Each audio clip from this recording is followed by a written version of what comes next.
Well, welcome back to another episode of Who the F***. It's the show that aims to take a deep dive in some of the acts performing across festival season in 2022.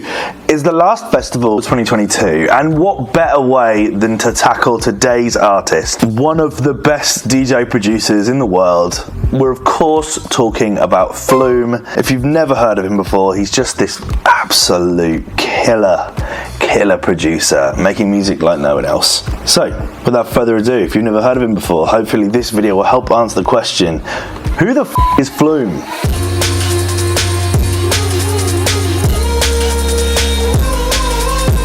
Harley Edward Stretton was born in 1990 to a filmmaker father and a horticulturalist mother. He grew up in Sydney's northern beaches, similar to other music club favourites Gang of Youths and Ocean Alley. At the age of 13, he got his first taste for production from the most unlikely of places, a music production programme he found on a cereal box. A few years later, he won a competition with Future Classic, an independent record label founded in 2004, and went on to sign with them to release his first EP, Sleepless, in 2011.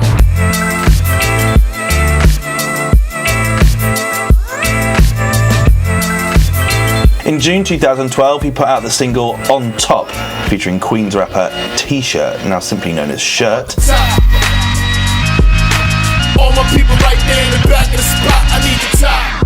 It was the first single taken from his debut record and really starts to set the scene for what we can come to expect from him going forward. He shot to fame with the release of his debut self-titled album. The album rocketed to #1 in the albums charts of Australia and scored 73 on Metacritic. The line of Best Fit gave the album 8.5 out of 10, saying, "He's woven a stunning debut which is a scattershot as it is coherent, and his homeland is certainly right to be heralding him as the next big thing." The album also features previous singles as well as live staples Insane and the outstanding Holding On.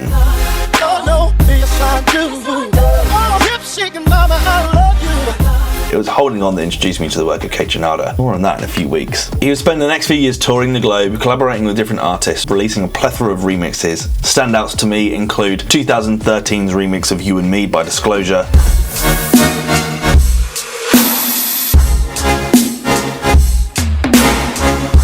2014's remix of Lord's Tennis Court,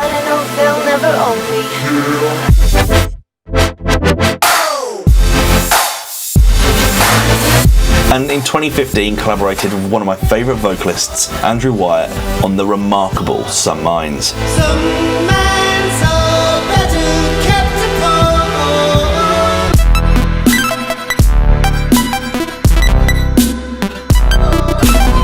And then, in January 2016, put out his most notable record to date, the remarkable Never Be Like You. I'm only human, can't you see?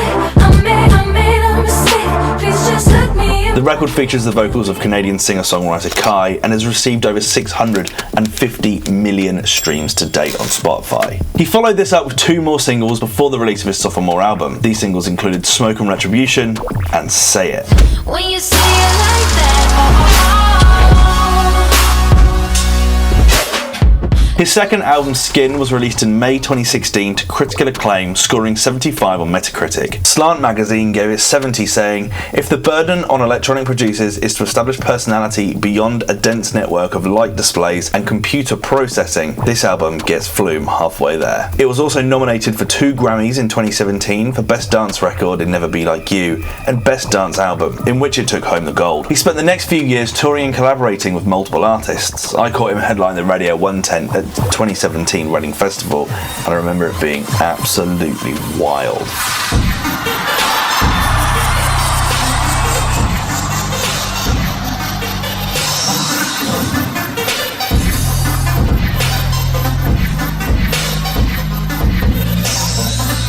In 2019, he returned with the mixtape Hi, This Is Flume, which earned him another Grammy nomination for Best Electronic Album. The mixtape featured an array of experimental sounds, with personal highlights including High Beams featuring Slow Tie. Out of touch, off my line, they got laws but I can't comply. I lock, must be blind, been blessed so much that I question my... He returned to Australia just before the pandemic after living in the US for 4 years, claiming he was burnt out from years of touring and hoped moving back home would remove him from the temptations of alcohol and drugs. And then in March 2020, just as we were all getting locked into our homes, he released what I would describe as his magnum opus in the record The Difference.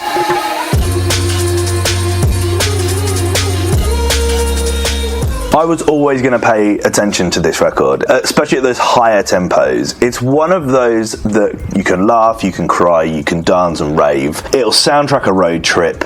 It's just perfection. At the start of this year, in February 2022, he dropped the single Say Nothing with helping hand from Byron's own Maya. Say nothing, no running back, running back. I also imagine that it's going to do really, really well in this year's Hottest 100. He released his third studio album Palaces in May 2022 and continues with a Metacritic score of 72. The NME gave it 80, saying, "The change in pace makes for a welcome modification to Flume's sound, which is elevated by his rich, newfound sonics. Yes, Stretton can still soundtrack your night out, but on Palaces, he'll also gently bring you back down to earth when the morning comes." The album also features hyper-pop bangers like Highest Building with Oklu,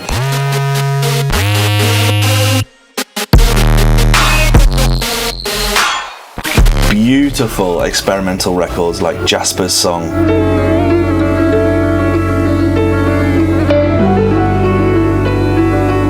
and I Can't Tell, which lends the vocal support from Southampton's own Laurel. Where have you been? Where did you go? How can you Go on, you saints. In September, he was featured alongside Chrome Sparks on Psycho's Ripple,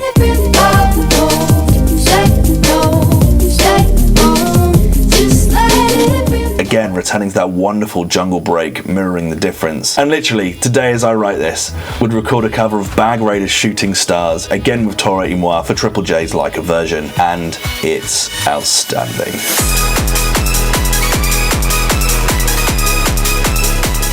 In conclusion, I want to leave you with this quote from The Guardian. He's widely hailed as a preternatural talent who pioneered a lush, layered electronic sound that has been often imitated but never bettered. You know, I think he's one of the best artists to come out of the last 10 years. I really do. There are a few artists, and I talk about this quite a lot, but people like Subtract, people like Bonobo, people like Caribou, people like Mount Kimby, Jamie XX, they don't fall into any category. And I think Flume, in the early days, was heralded as this dubstep artist, but really wasn't making dubstep. He just happened to have a record that was a 140. But I think is a genre-less pop artist, and I love that about him. There's also this amazing humour about him as a person that I love. There's a whole piece I didn't include here, which is like an analingus incident that happened at Burning Man that I didn't include, but the way he goes about stuff is so funny. What do you reckon? He's playing Spilt Milk tomorrow. Have you seen him before? Are you going to go check him out if you're going to Spilt Milk? Let me know your thoughts in the comment section below as always, and I will see you in the next one. Cheers. Bye.